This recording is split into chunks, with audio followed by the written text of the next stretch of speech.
Okay guys, so like I said, there's also a lifestyle update, and you guys asked me some questions on my Instagram, so I'm going to read some of them and answer some of them. I haven't seen any of these questions. I just literally took screen grabs. There's quite a lot, so I'm going to try my best to read as many as I can, but let's start with the first few. So somebody asked me, how are you adjusting to motherhood?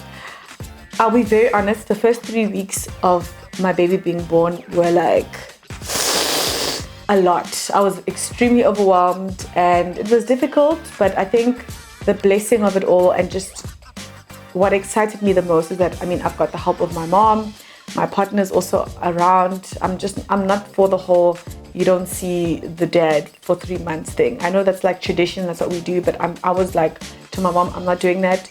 We're all gonna be here together thugging it out with this baby. So in terms of adjustment, the first 3 weeks were very tough, but now that she's much older, I'm enjoying it. I love it. I enjoy her. It's the best. And yeah. And then someone asked me who picked the baby's name. So the first name, her name, Chloe, I picked it because Shoni and I are obsessed with elephants. Like literally, it's an obsession Shoni and I have, and I'm so happy that like my partner and I have this in common because I've loved elephants my whole life. And randomly we were just, I don't even know where we were, traveling somewhere, and I was like, oh my gosh, I love the name Chloe. It just, came about, and I was like, let's name our baby Chloe. We both always knew that we were going to name our baby Thabang because of my dad and his older sister, because of the whole, his sister's name is Thabang, my dad's name was Thabang, so we knew that. So I guess we both named the baby in a sense. Did I know the gender already, or did I wait till I gave birth? Okay, so I had a gender reveal on my dad's birthday, which is the 27th of November. Every year on the 27th of November, we do something special in honor of my dad because that's his birthday. And I decided on the same day just to have a gender reveal. So I found out, a couple of months before the baby was born. And then somebody asked me, how did I manage to pull off a Kylie Jenner? This is the most common question. Everybody's asking me, how did I keep it a secret? How did I keep it private? First of all, guys, it's not a secret, okay? It's just none of your damn business. But to answer the question, I had a very difficult pregnancy. So a lot of women, I think, don't talk about this, but I have fibroids. And because I have fibroids, I wasn't carrying well, or rather, it was rendered a difficult pregnancy according to my doctors. So, or rather high risk, let me rather say, it's high risk pregnancy. So I was very nervous throughout the process or throughout the journey of my pregnancy, and I was too scared to share because I was like, I share and then something bad happens and then I don't have the baby, and then people ask, oh, but you're pregnant, where's the baby? I just wasn't ready for all of those questions. I wasn't ready for unsolicited advice. I wasn't ready for, I guess, people imposing their opinions on me. So that's why I just decided, let me walk this journey on my own and let me wait until the baby is here and then I'll share. So that's, in all honesty, the only reason why I kept my pregnancy journey private. So I've answered your questions. It wasn't a secret. It was just none of your damn business. Okay? And then how did I feel when I found out? And how did I feel when I found out about the pregnancy? Okay, so I found out, I was in denial for like 2 months that I was pregnant. So I did a pregnancy test. Took 3 pregnancy tests, which all came out inconclusive, meaning it was not positive, it was not negative. All my pregnancy tests were just not telling me what was going on. Also, how I knew I was pregnant, I was in Cape Town with Sheila. If you guys follow Sheila from The Next Big Trender, she's from Kenya. We went to Cape Town together in April, May-ish, I think. And I was quite sick. I was a bit sick. I was car sick. I never get car sick. And Sheila was like, maybe you're pregnant. And I was like, no, I'm not. But obviously that like stuck at the back of my mind for the longest time. And I decided, let me go take a pregnancy test. They all came out inconclusive, excuse me. And then I just was like, I'm not pregnant. I let it go. A couple of months, obviously the period wasn't coming. I was like, what the hell? Then I went to the doctor, took blood tests, found that I was pregnant. And the first person I told was obviously my partner, and the next person I told was my mom. And I was very excited because I'd wanted a baby for the longest time. I'm 8 months pregnant, have no idea what to start buying. What are your go-to essentials for the baby? Okay, love this question. My go-to essentials. Firstly, I leave the house a lot with my baby, so I've got this, maybe I should show you guys, but anyway, I've got this baby carrier. That's like my go-to essentials because I'm a moving mom. I go everywhere and anywhere. I think I also showed you guys my daytime cot, which is the Moses basket. That's like my go-to. She uses it all day, every day during the day when she's napping. She's not napping in it now because we're filming, but yeah. My compactum, I bathe her on the compactum. I change it on the compactum. So like I said, I got that from Nino Interiors. Go to. What else? Obviously, you know, the diapers and all that, but for me, my go-to items are the basket and the baby carrier. I'm obsessed with those two items. And then what were some of the weirdest cravings during pregnancy? Oh my gosh, slushies. Even now that I've given birth, I want a slush puppy every single day. Slushies and chocolate, those are the two things I wanted all day, every day, all the time. Yeah, that's it.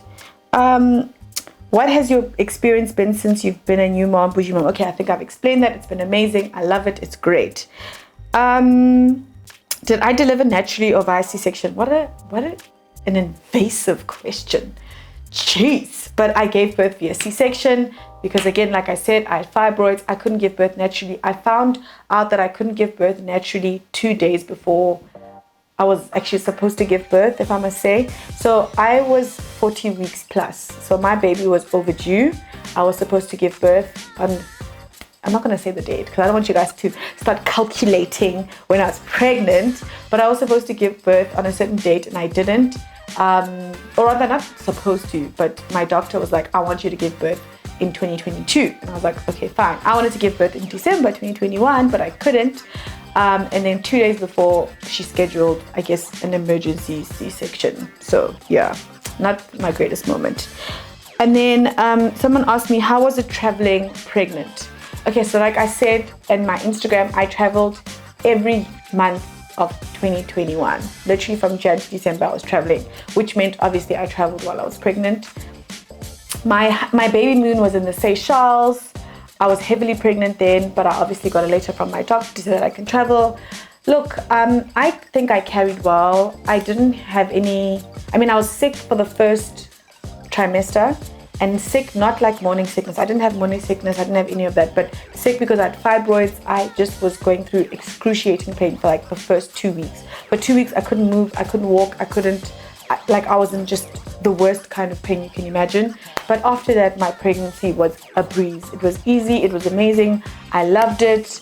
I didn't experience any pain. I didn't experience any issues. I was moving all the time, traveling all the time. So for me, I honestly and truly didn't have any issues. I didn't have any morning sicknesses, like I said. I wasn't uncomfortable, and I traveled with my pregnancy pillow everywhere. My pregnancy pillow was my best friend, which obviously meant I kicked Tony out the bed. Okay, not really, but you know what I mean. So last question, because guys, there's so many, and like I want to answer everything, but I can't. But I love this question. Somebody asked me, has my perspective on life changed?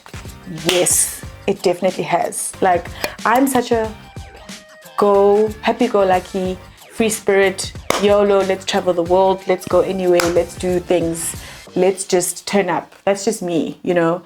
You want to go to Mexico tomorrow? Let's go. You want to go to Durban tomorrow? Let's go. But now, like, I think I'm more grounded and I'm more self-aware and I'm also more resourceful, because I used to waste money. Now I'm like, I'm not going to buy that because it could go to like my child's education fund.